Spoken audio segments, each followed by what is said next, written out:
कुछ स्वादिष्ट है बनाना तो playrecipes.com पे जरूर है आना। जालिम सास बेचारी बहू। एक सुंदरपुर नाम के शहर में शीला नाम की औरत रहा करती थी। उसको एक बेटा था जिसका नाम था सुरेश। सुरेश बहुत ही होनहार था। वह एक बड़े कंपनी में काम किया करता था। एक दिन सुरेश एक फूल वाले की दुकान पर गया। उसे ऑफिस कार्यक्रम के लिए बुके लेना था, इसीलिए वह बुके लेने के लिए एक दुकान के सामने खड़ा रहा। वहाँ उसने एक बुके देख रखा था। तभी उसने सामने देखा तो एक लड़की उससे पूछ रही थी, साहब आपको ये वाला पसंद आया है तो पैक कर दूं? हाँ, ये वाला पैक करके दो। कितने रुपए हुए आपके? साहब 300 रुपए हुए। ये लो तुम्हारे पैसे। वैसे तुम्हारा नाम क्या है? मेरा नाम रेशमा है। मैं यहाँ फूल बेचकर अपना गुजारा करती हूँ। ऐसा कहकर सुरेश वहाँ से बुके लेकर ऑफिस के लिए निकल गया। मगर उसके दिमाग में रेशमा के बारे में विचार आने लगे। वह सोच रहा था कि ये सब क्या हो रहा है। एक दिन रेशमा की दुकान पर सुरेश ऐसे ही फूल लेने गया। तब उसे रेशमा दिखती है। वह एक फूल खरीदता है और रेशमा को देता है। तभी सुरेश रेशमा से, रेशमा, मैं तुम्हें बहुत पसंद करता हूँ। क्या तुम मुझसे शादी करोगी? साहब मैं आपके लायक नहीं हूँ। मैं कहाँ गरीब और आप अमीर, ऐसे कैसे हो सकता है? मैं इन सब बातों को नहीं मानता, इसलिए मैं तुमसे शादी करना चाहता हूँ। क्या आपके घर वाले मुझे बहू के रूप में स्वीकार करेंगे? मेरी माँ इस शादी को नहीं मानेगी, मगर मैं शादी करके घर चला जाऊंगा तो वो हमें स्वीकार कर लेगी। सच में ऐसा होगा? हाँ। तो मैं शादी करने के लिए तैयार हूँ। सुरेश ये सब सुनकर अगले महीने शादी करने का निश्चय करता है। तभी रेशमा और सुरेश एक दूसरे को समझ लेते हैं। वह दोनों एक दूसरे को पसंद करते हैं। सुरेश ये सब सुनकर अगले महीने शादी करने का निश्चय करता है। तभी रेशमा और सुरेश एक दूसरे को समझ लेते हैं। वह दोनों एक दूसरे को पसंद करते हैं। अब वह मंदिर में जाकर शादी कर लेते हैं और शादी करने के बाद सुरेश कहने के मुताबिक उसे अपने घर लेकर चला जाता है। उसकी माँ उसे देखती है तो बहुत खुश हो जाती है, मगर उसके साथ लड़की देख उससे पूछती है, अरे सुरेश, ये कौन है तुम्हारे साथ? माँ, ये रेशमा है। मैंने इससे शादी कर ली है। अब ये इस घर की बहू है। ये क्या कह रहे हो बेटे? मैंने तुम्हारे लिए कितने अच्छे रिश्ते देखकर रखे थे और तुमने इस गरीब से शादी कर ली।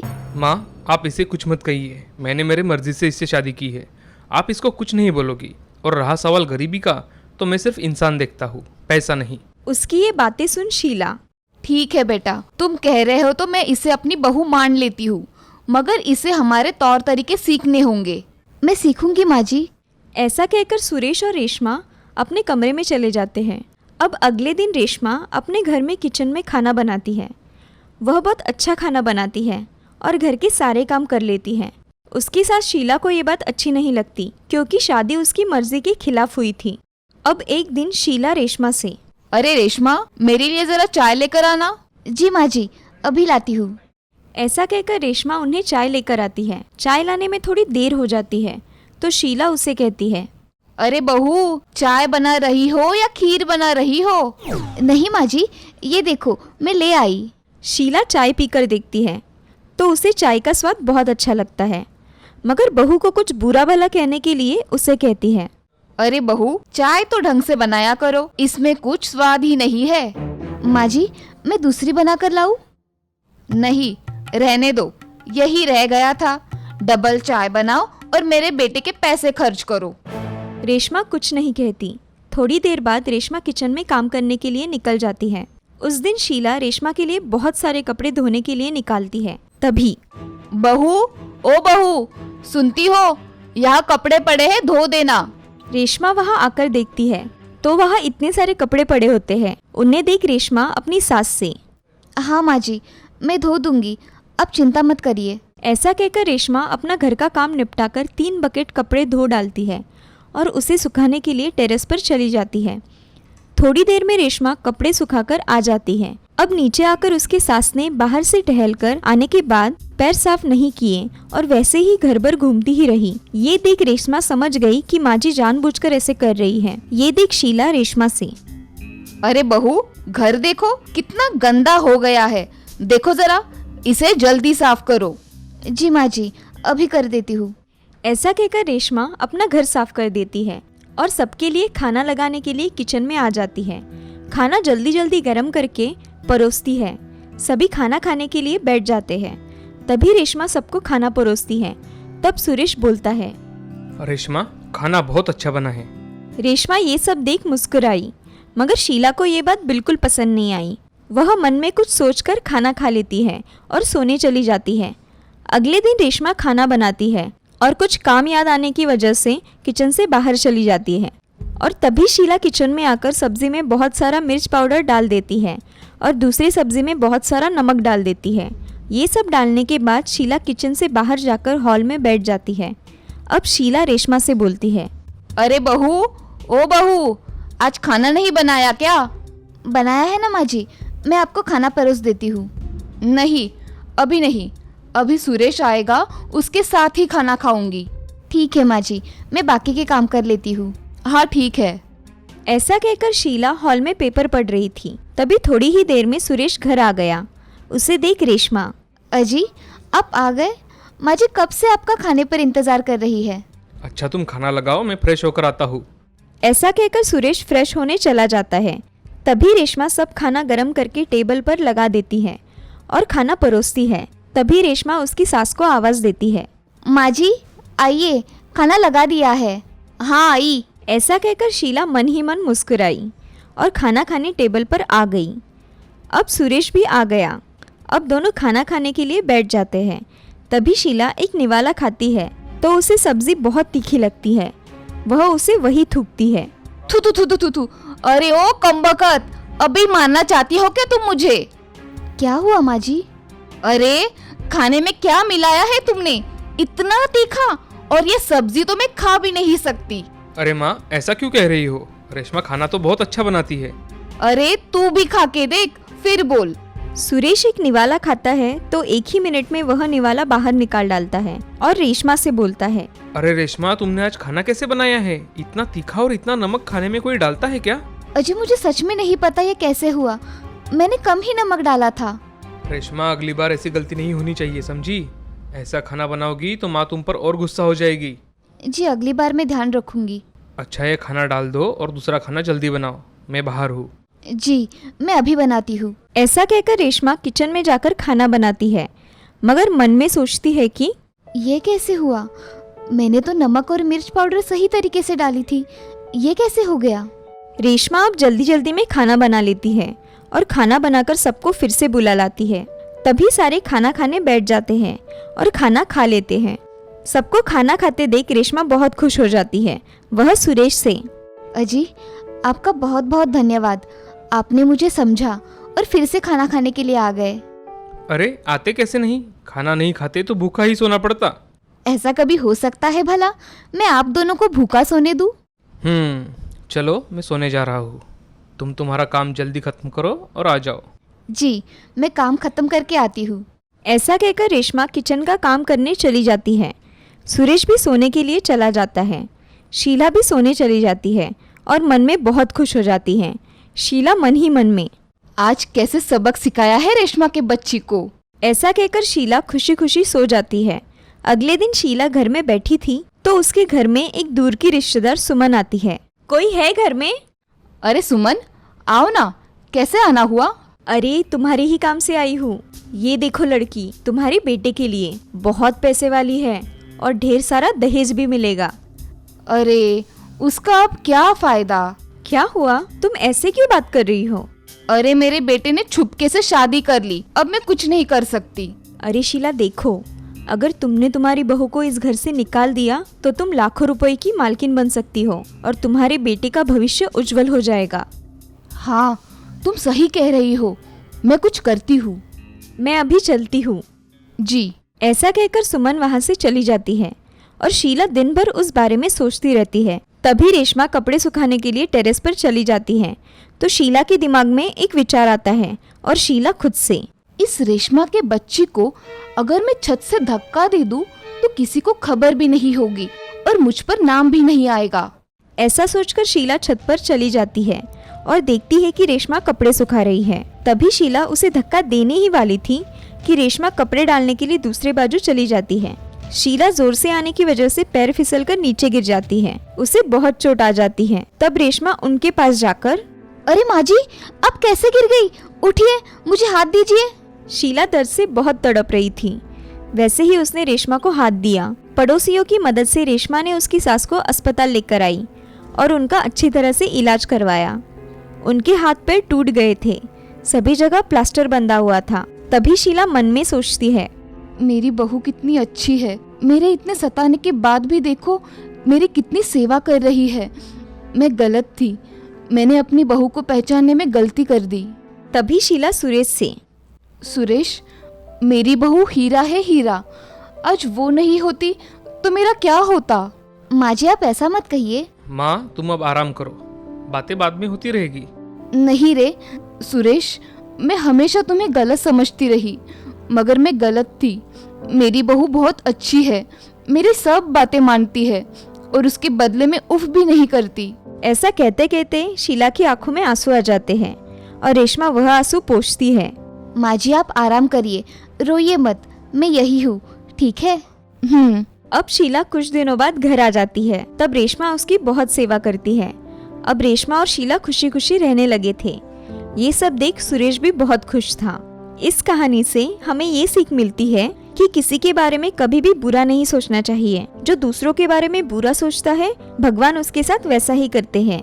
कहते हैं ना, जैसी करनी वैसी भरनी।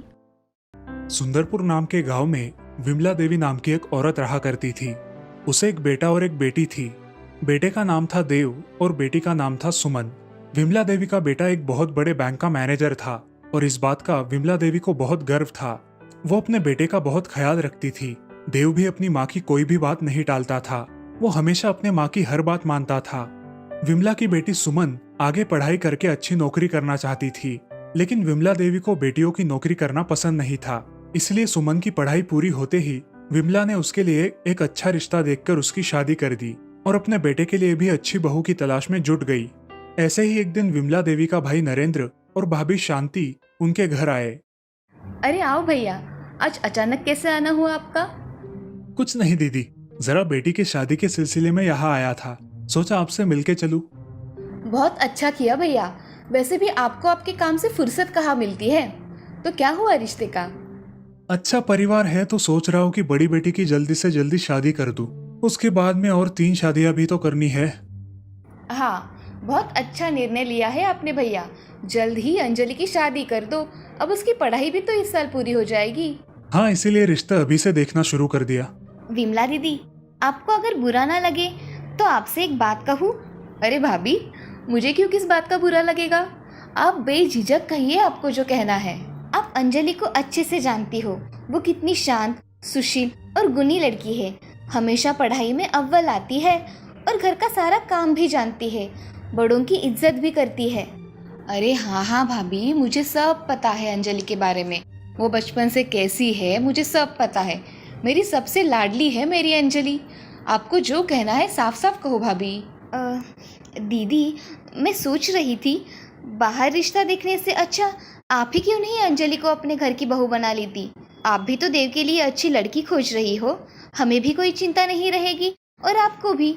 विमला देवी मन ही मन सोचती है, अंजलि तो बहुत अच्छी लड़की है, संस्कारी और दिखने में भी सुंदर है, लेकिन शांति भाभी को चारों लड़कियां हुई है। अगर मैं अंजलि की शादी देव से करवा दूं और मुझे भी पोतिया हुई तो? नहीं, मुझे तो मेरे घर को आगे लेके जाने वाला घर का दीपक चाहिए। सब पता होकर मैं अपने बेटे की शादी अंजलि से नहीं कर सकती। आगे पछतावा होने से अच्छा मुझे अभी इनकार कर देना चाहिए। अरे हाँ भाभी, बात तो आपने एकदम सही कही है, लेकिन क्या है ना, देव के पिताजी को रिश्तों में रिश्ता करना पसंद नहीं है। आप बिल्कुल चिंता मत करिए, हम सब मिलकर अंजलि के लिए बहुत अच्छा लड़का ढूंढेंगे। शांति विमला देवी को बहुत अच्छे से जानती थी कि विमला देवी बस इसी डर से अंजलि की शादी देव से नहीं कर रही कि कहीं उसे भी उसकी तरह लड़कियां ना हो जाए। शांति और नरेंद्र कुछ देर वहां बैठकर अपने घर चले गए और अपनी बेटी अंजलि की शादी कहीं और करवा दी। ऐसे ही कुछ महीने बीत जाते हैं। विमला देवी एक अच्छा रिश्ता देखकर उसके बेटे देव की शादी अनुराधा नाम के लड़की से करवाती है। अनुराधा बहुत सुंदर थी और पेशे से इंजीनियर थी। वो एक आधुनिक विचारों वाली लड़की थी। शादी के बाद वो घर के सारे काम करती थी और अपने सास ससुर की हर बात माना करती थी। ऐसे ही एक दिन अनुराधा को एक कंपनी से कॉल आता है। अरे बहू, किससे बात कर रही थी? अभी तो तुम्हारे माँ का फोन आया था, अब और किससे बात कर रही थी इतनी देर तक? सासू माँ, मैं बहुत दिनों से एक बड़ी कंपनी में नौकरी के लिए अप्लाई कर रही थी। अब मुझे मौका मिला है। कल उन्होंने मुझे इंटरव्यू के लिए बुलाया है। देखो बहू, तुमने पढ़ाई की है ये अच्छी बात है, लेकिन मुझे मेरी घर की बहू नौकरी करे ये पसंद नहीं है। मेरा बेटा अच्छा खासा कमा लेता है, तो तुम्हें क्या जरूरत है नौकरी करने की? लेकिन माँ। लेकिन वेकिन कुछ नहीं बहू, जाओ अपना काम करो। मैं शाम को जब देव घर आएगा उससे बात कर लूंगी। अब मुझे मनाने की कोई जरूरत नहीं है। अनुराधा चुपचाप वहां से अंदर किचन में जाकर अपना काम करती है। शाम को जब देव घर आता है तो विमला देव को अनुराधा के नौकरी करने के बारे में बताती है। वो अनुराधा को नौकरी करने से रोकती है और यही उसका अंतिम फैसला है, ऐसा बोलकर वहां से गुस्से से चली जाती है। देव को अपने माँ के ये पुराने ख्यालात बिल्कुल पसंद नहीं थे, लेकिन वो हमेशा अपनी माँ को कुछ नहीं कहता। अब देव अपनी पत्नी अनुराधा को समझाने लगा। अनुराधा बहुत उदास होकर अपने रूम में बैठी हुई थी। देव उसके पास गया। क्या हुआ अनु, इतनी उदास क्यों बैठी हो? ऐसे पूछ रहे हो जैसे आपको कुछ पता ही नहीं है। आप भी बताओ, क्या मैं नौकरी भी नहीं कर सकती? नौकरी करना मतलब सिर्फ पैसे कमाना होता है क्या? मुझे अपनी काबिलियत को दुनिया के सामने लाने का मौका मिल रहा है, बस इसीलिए मैं नौकरी करना चाहती हूँ। अनु, जरा शांत हो जाओ, मेरी बात सुनो। देखो अनु, माँ बहुत पुराने ख्यालातों की है। तुम तो जानती हो कि मुझे तुम्हारी नौकरी करने से कोई आपत्ति नहीं है, लेकिन हम माँ को तुरंत नहीं मना सकते। अभी हमारी शादी को सिर्फ 2 महीने हुए हैं और माँ की तबीयत भी थोड़ी खराब रहती है। तुम कुछ महीने जाने दो, मैं धीरे धीरे माँ को मना लूंगा। अब तो ठीक है। अनुराधा को देव की बात ठीक लगी और वो मुस्कुराकर वहां से अपने काम में लग गई। ऐसे ही कुछ महीने बीत गए। अब अनुराधा माँ बनने वाली थी। विमला देवी अब अनुराधा से बहुत अच्छे से व्यवहार करने लगी, उसके हर छोटी छोटी चीज का ख्याल रखने लगी। ये सब देखकर अनुराधा भी बहुत खुश थी। ऐसे ही समय बीत गया। कुछ महीनों बाद अनुराधा ने एक प्यारी सी बच्ची को जन्म दिया, लेकिन उसकी सास को ये बात कुछ पसंद नहीं आई। उसने अनुराधा से कहा कि अगली बार उसे लड़का चाहिए। अरे माँ, तुम ये क्या कह रही हो? लड़का हो या लड़की, इसमें अनुराधा का क्या कसूर है? देव, तुम चुप बैठो, हम औरतों के बीच में मत पड़ो। तुम्हें कुछ समझ नहीं आता, जाओ जाकर अपना काम करो। अनुराधा को ये सब बातें सुनकर बहुत बुरा लगा। वो रोते हुए अंदर गई। अब विमला रोज छोटी छोटी बात पर अनुराधा से झगड़ा करने लगी, उसे लड़की होने पर ताने मारने लगी। घर का सारा काम भी वो उसी से करवाने लगी। ऐसे ही एक दिन विमला की भाभी शांति उनके घर आई और विमला को मिठाइयाँ दी। ननन जी, मुंह मीठा कर लो, आज तो मैं बहुत खुश हूँ। खास आपको मिठाई देने आई हूँ। विमला ने मिठाइयाँ खाई और पूछा, अरे भाभी जी, पहले खुशी की बात क्या है ये तो बताओ। अरे दीदी, आज अंजलि को बेटा हुआ है, बेटा। यहाँ से जा रही थी तो सोचा आपका मुंह मीठा करते चलूं। चलो, बहुत जल्दी में हूँ, मैं जाती हूँ। शांति वहां से चली गई। विमला को तो वो मिठाई भी बहुत कड़वी लगने लगी। वो बहुत आग बबूला हो गई थी। ये शांति मुझे मिठाई देने नहीं बल्कि मुझे जलाने के लिए आई थी। उसके बेटे से मैंने देव की शादी नहीं की और मुझे पोती हुई, और इसे पोता। बस यही चीज मुझे बताने आई थी। मुझे नीचा और गलत साबित करके चली गई, और ये सब हुआ है इस अनुराधा के कारण। अब तो विमला अनुराधा को बहुत भला बुरा कहने लगी। सारे काम करने के बावजूद अनुराधा को ये सब सहना पड़ रहा था, और आखिर अनुराधा विमला से तंग आकर अपने मायके चली गई। देव जैसे तैसे उसे समझाकर घर वापस ले आया। ऐसे ही 2-3 साल बीत जाते हैं। अब अनुराधा फिर एक बार माँ बनने वाली थी।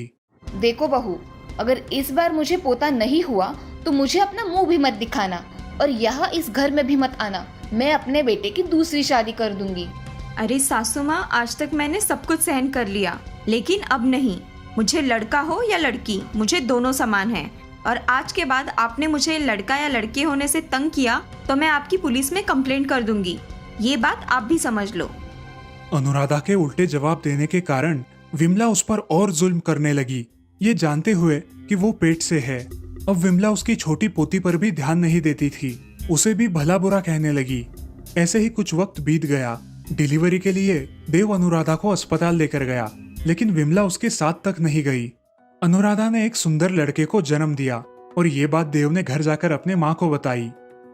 बेटा, क्या तुम सच कह रहे हो? मुझे पोता हुआ है? हाँ माँ, लड़का ही हुआ है।